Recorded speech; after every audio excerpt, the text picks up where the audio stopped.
What's up, everybody, and welcome back into the Iowa State Fan Perspective here at Play the Fight Song College Football Show.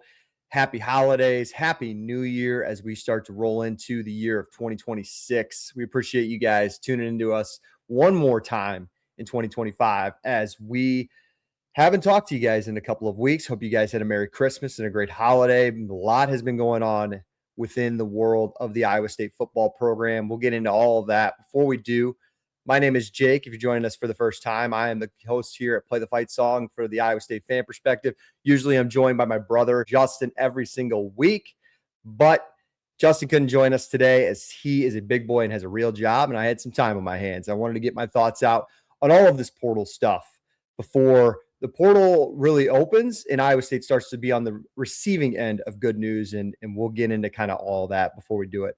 Subscribe to the channel, like the video, comment below your guys' thoughts. It's the fan perspective.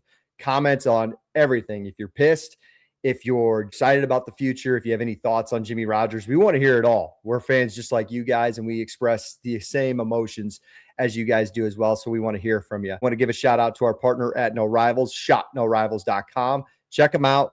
Use the code PTFS at checkout for all free shipping on every single Cyclone hat they have over there. Awesome partnership. Great hats. Go and check those guys out. Shopnorivals.com. All right. Like I said, we haven't talked to you guys in a couple of weeks, and we've been debating on jumping in at certain times. I even thought about, jumping in right away when Rocco entered the portal, kind of just bigger news like that, but it just all has kind of unraveled so fast. And I kind of made a decision to where I was like, all right, let's kind of let this avalanche go down the hill and kind of run to a stop. And it, knock on wood, the nearest wood I got here, knock on wood, that it is finally kind of slowing down. As I'm recording this, being Monday, December 29th at 3 p.m., the latest transfers to hit the portal today: defensive tackle Elijah Carnell, wide receiver Chase Sowell, and his brother, who is a defensive back, Hunter Sowell, have entered the portal. Chase was one of those guys I was kind of waiting out to really see. We hadn't heard from him in a while. I think him having a brother in the program kind of was one of the reasons to take some time. Maybe they're going to go together again somewhere. Maybe they'll go separate ways. I know they did love Iowa State for the time being there for 1 year, and I think that they just had to weigh their options before the portal opened up on Thursday. So that being said, let's lay out all the numbers again as I'm talking to you guys Monday afternoon. That puts it at 40 total guys have entered the portal for Iowa State. I believe somebody put on Twitter 17 returners from the team a year ago, one lone starter. I'm assuming the lone starter is Abu Sama. And so who is left? Like, there are guys who have decided to stay, like Connor Moberly, defensive end Jace Gilbert, Aiden Flora. Who haven't we heard from? Abu Sama being one of them. He would be a massive piece if they could keep him. We'll have to see with Tyler Roll being the offensive coordinator. Hopefully he can get there sooner rather than later. Another running back would be Dylan Lee. Zamir Hawk, defensive tackle, who put on his Instagram story, should I stay or should I go? Some sort of poll there. I don't know. Sometimes guys just do different things. That was interesting, but hopefully in a positive direction. Obviously, Iowa State fans did their part and went on there, and it was like 80% of it that you should stay and be a Cyclone. I think Zamir being on the team would be huge. I think that would be a big piece to keep. We'll kind of have to wait and see there. Carson Van Ditter, I would say, I don't know if he was really a starting safety. Maybe he started a couple games. I can't really remember, but he definitely played he played from week 0. He saw action in the K-State game, and he got a ton of playing time. So that would be really the last piece of the secondary that would be left. And Cooper Alexander, the tight end. Keaton Roscomp decided to stay. We have not heard from Alexander. So maybe by the time this gets out, we'll hear from more of those guys. But those are about the 7, I think it was 5 or 6 guys that we're kind of waiting to see if they would leave or if they would stay. At this point, I would assume they'd leave, but we'll have to kind of wait and see. Any of those guys that decide to stay, I think, would be awesome Cyclones, and fans would be lucky to have. On the other side, where is kind of everybody else sitting at? Washington State is currently sitting at 14 guys hitting the portal. I would say that's a lower number than Iowa State just because Jimmy Rogers was there for a year. He also brought in a lot of South Dakota State guys who basically had a year of eligibility left anyways, and there was a lot of seniors on that group. So you're not going to see a ton of guys from Washington State that are going to leave, but it's just a matter of, are those 14 guys, how many of them are going to be Cyclones? I guarantee I can confidently say, I don't have any sources in the program, but I would confidently say Iowa State could get at least one or two of those guys. It'd be interesting to see of those 14, how many we can get. It's interesting because of the 40 total guys in the portal, and I get it. Fans are upset, and they didn't see this coming. I think a lot of them were really led to believe it was only going to be 10 or 15, and that's just not the reality of what college football is about. So how many of those guys are going to go to Penn State? Well, Penn State only has 9 guys in the portal right now. Granted, Chaz Coleman, the defensive end there, is the best available player in the portal right now. So they're kind of feeling the end of losing some good guys, but not to the extent of what Iowa State has been feeling the last few days. I don't even know if Penn State takes – I don't even know if they take 20 of them, to be honest. And that's been the main conversation with a lot of people. There's a lot of confusion, like why wouldn't these guys want to stay? Why don't they want to finish their career as Cyclones? I think a lot of these guys could have started next year, even given the new scheme, the new system, the new offensive coordinator. I think a lot of these guys could have been good starters for Iowa State. So why would they leave if they're not guaranteed to go to Penn State? There's a couple of reasons. Obviously, everybody knows you basically commit to a coach at this point, so you want to play for a certain guy. And I think a lot of people want to go and test the waters and see what they can hear from other teams. I don't think there are some guys, I'm not going to point them out single-handedly, that there's just guys that I'm like, there's no way they're playing at Penn State. Especially if the bowl game ended for Penn State guys 3 days ago. If the guys wanted to hit the portal, it kind of would have already happened. The portal's going to open on, I believe it's Thursday the 2nd. So if these Penn State guys wanted to leave, they would have by now. I think a lot of people are committing to stay because, one, Terry Smith's around. They love Terry Smith. And number two, they see what Matt Campbell can do. And I think Matt Campbell's a coach that has built trust, even if it's at a different team. And I think a lot of people want to play for him. So where do the rest of these guys go for Iowa State? I don't know. I looked it up this afternoon, and last year, Washington State, Jimmy Rogers kind of dealt with the same thing. 35 guys, 35 transfers he took in. That's not even including his high school recruiting class, which we'll get to this year's in a minute. But what was interesting was that Washington State was going through the midst of that. A lot different situation than Iowa State, honestly, a lot worse. They were going to that new Pac-2, and they had just gotten kicked out of the Pac-12 against all those other West Coast schools. And it was like, where do we go from here? Guys, 7 guys withdrew their name from the portal, including quarterback Zevi Eckhouse, and committed to stay to play for Jimmy Rogers. I think that says a lot about what you could see. Guys, I look at a lot of those classes that lost 50, 45, 40 guys, and there's at least 2 guys that, stick around and it stayed last year with the 2025 transfer portal cycle. So I know listen, Rocco's not coming back. And a lot of these guys, a lot of these really good players are not coming back, but don't be surprised if a couple of guys decide to stay. They get 2 weeks. They get to decide all of their options. A lot of them are in-state kids. Guys, you got to enter the portal to hear all of your options. So if your name's not out there, you're not going to really know what's out there for you. And I guarantee Jimmy Rogers was opening his arms up to some of these guys who want to come back after they went through it for 2 weeks, and they're like, you know what? I don't think my situation my grass isn't as greener somewhere else. I want to stay close to home. I want to play for the Cyclones 1 more year, 2 more years, whatever it is. So I know a lot of people have been talking about that, but there will be a couple of Cyclones I'm willing to bet that are going to withdraw their names from the portal and stay in Ames. So that's just something to also keep your eye out for. I think good news is ahead on that front. The high school recruiting side.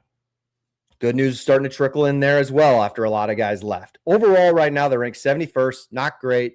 They were 54th under Matt Campbell.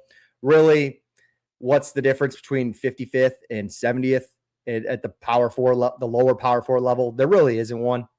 I would say it's still going to be a developmental program, guys. This is not going to change. So just be happy with the guys you got up until this point. Iowa State has 17 guys in the recruiting class right now. After everybody that left and chose to go to Penn State, guys, 17 is a really good number to sit at. You were dead last in the Big 12, clearly, after everybody left.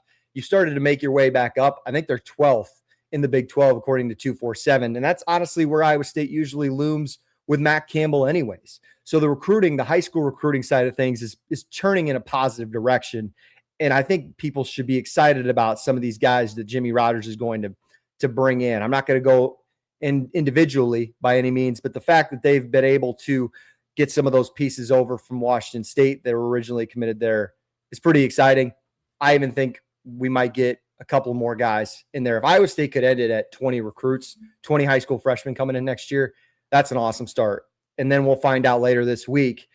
Let's get to that piece. What's going to happen in the portal? So officially, I believe I should have looked this up. That's bad podcasting on my end. I believe the portal opens up on the 2nd and runs until the 16th of January. Keep in mind, guys, there's only one portal window. So anybody that commits to Iowa State in January is going to stay there. That is also a benefit to Iowa State fans. Last year, there was 2. There was the April window. There was a chance. If you had a first-year head coach and they didn't like how spring ball was going, you didn't know if you were going to keep these guys. Nope. Anybody who signs their name on the dotted line by mid-January, they're going to be a Cyclone for 2025. That helps us out as content creators, as guys who love to talk about football. We're going to know exactly who Iowa State's going to field on the football field here by the end of January. So that's exciting. So you got 2 weeks here. Opens up Thursday. I think it's, guys, if you thought it was pretty fast with the departures, starting on Christmas Eve into where we're at now, I think the commits and who's coming in for Iowa State's going to be even faster. Expect these to come in bunches, especially early. I think a lot of these guys have been talking since their names have been in the portal, especially those Washington State guys. Expect those guys to commit to Iowa State early for whoever it is, whether it's 7 of them, whether it's all 14 of them, whether it's 2 of them. I kind of expect the first 1 or 2 days of the portal, we're going to see those Washington State guys commit. And then where do we go from there? Because we haven't even touched on Iowa State brought in Arkansas State's offensive coordinator to be the quarterback coach. And everybody knows the elephant in the room is Jalen Raynor. And now, listen, guys, he's played football for 5 years. He's seen the Cyclones twice. He's thrown for over 9,000 yards. I think it would be a good thing to get him in the room. I personally don't believe he's the quarterback you want for this Tyler Roll offense. I don't think he's a great passer. I think he has a lot of similarities to Caden Salter, who was at Colorado this year, came over from Liberty, put up a bunch of stats there. I think Jalen Raynor is a better locker room guy. Not that I know him personally, but just even some of the stuff Salter put on Twitter last year, it was clear that guy wasn't somebody that really was going to rally behind the troops. Raynor seems like a guy who's been there for so many years. He started for so many years. His teammates love him. So at least that's a positive note. I don't think he's similar to Caden Salter in that way, but his attributes, his physical ability does remind me of Salter a little bit. That concerns me. I think a guy like Moberly fits the system a lot better, but I will say, guys, you need depth at this level. When you bring in so many guys in the portal, if you don't have a competent quarterback, none of these other portal guys matter. So I think quarterback competition in August would be a great thing. I think it's a safety blanket. Let's be honest. In a first year where you really don't know what to expect, you want a guy like Moberly to start and develop and be the guy for 2 to 3 years from now, but it's not guaranteed. He's not guaranteed to succeed under this offense. Bring in a guy who's played a ton of football games, and he can be a good safety blanket to kind of put a Band-Aid on things if things go south. I think that is absolutely imperative that you bring in a guy like that if you have the opportunity to. And he's going to connect with his offensive coordinator, who's still there to coach the quarterbacks nonetheless. So I'm not super excited about what Jalen Raynor would bring as a skill set. I don't think he would be even a top 10 quarterback in the Big 12, to be honest with you. But there are going to be a lot of new faces in the Big 12 at quarterback. But I don't love his skill set. But when you got a chance to bring in a guy like that with that much experience, you take the shot on it. So that's kind of where I sit with the portal stuff. Again, we're going to get a couple of guys that are probably going to leave before the end of this podcast. But it kind of seems like it's at this point for me, it's like, I mean, who's left? Like if there is anybody left, okay, see ya. That's fine. So that's where I wanted to end this episode on is my last topic is how should fans feel about this? Should you be pissed? Should you be grateful for those players that spent the years their names? Should you be remorseful towards Matt Campbell and that staff for basically gutting the roster?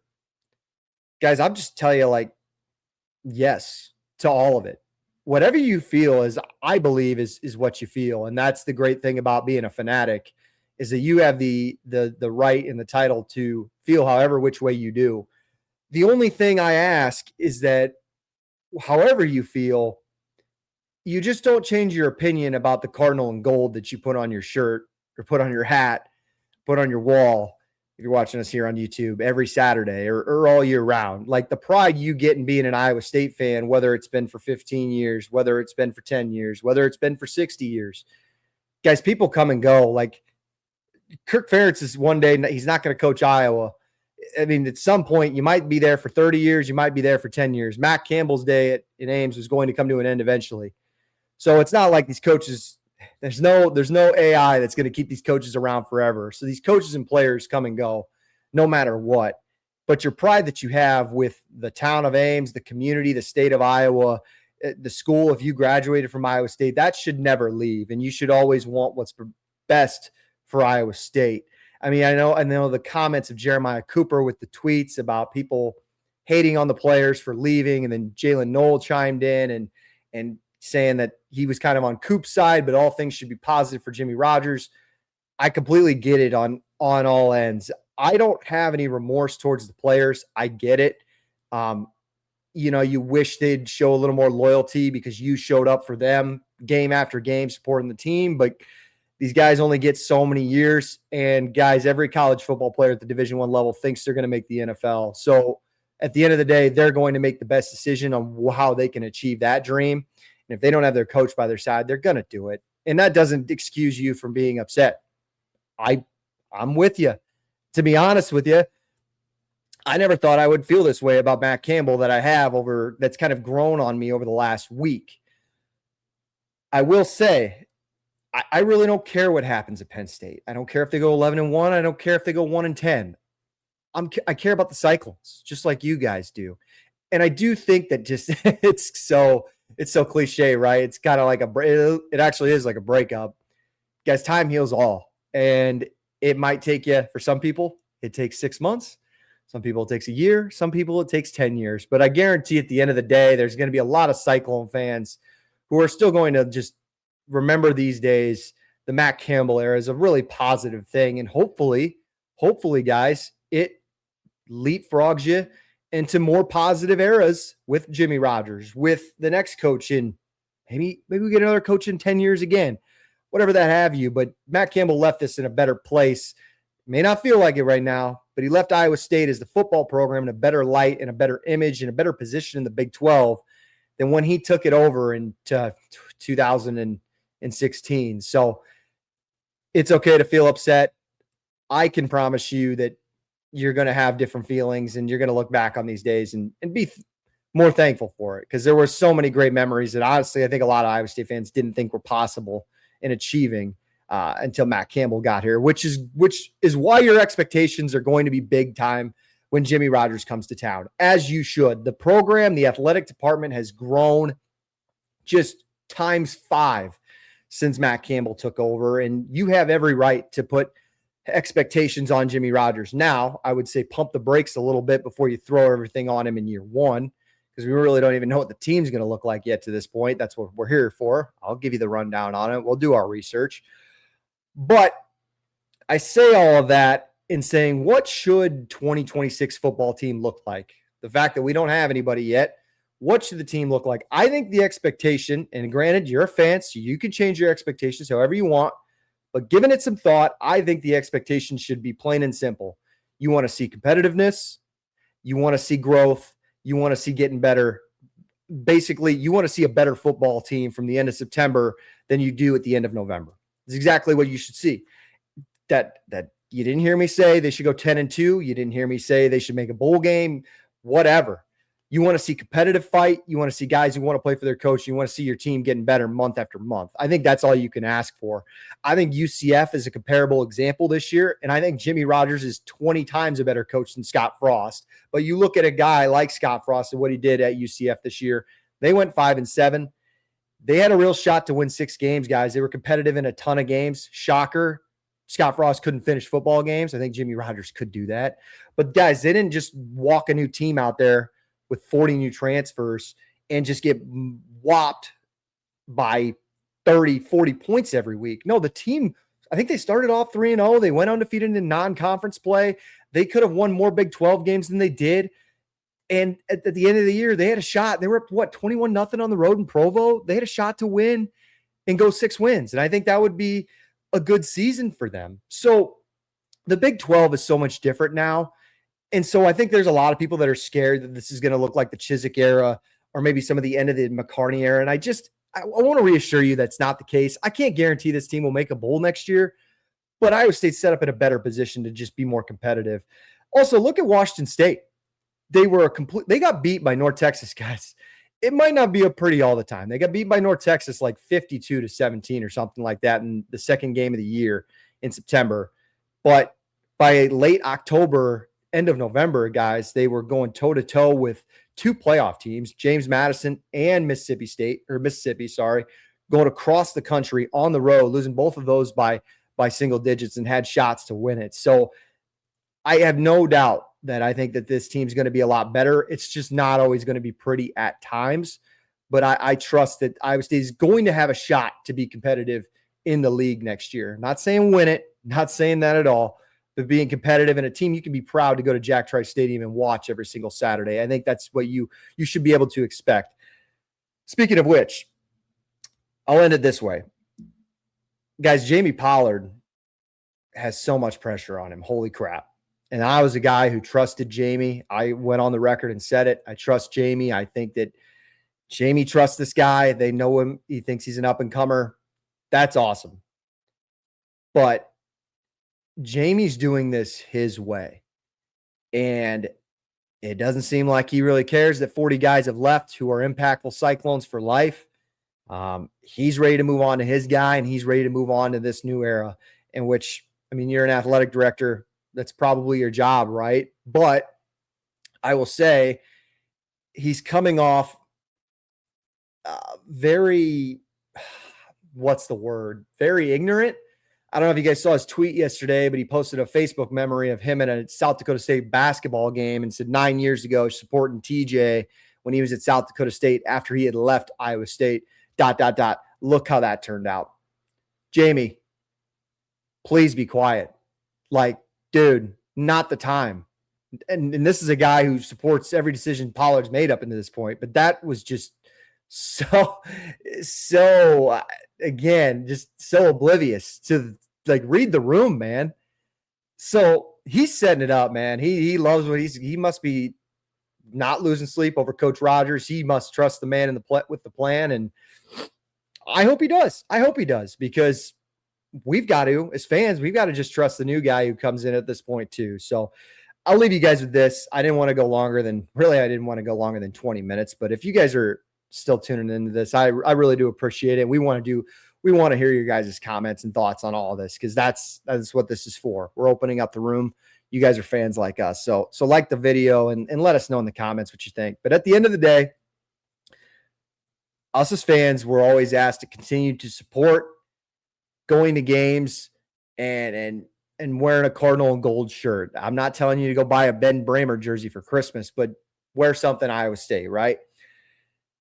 For me as a fan, games on Saturdays in Jack Trice Stadium has been more than wins and losses. But what Campbell has done over the last decade has given me hope that I've never had with this program before.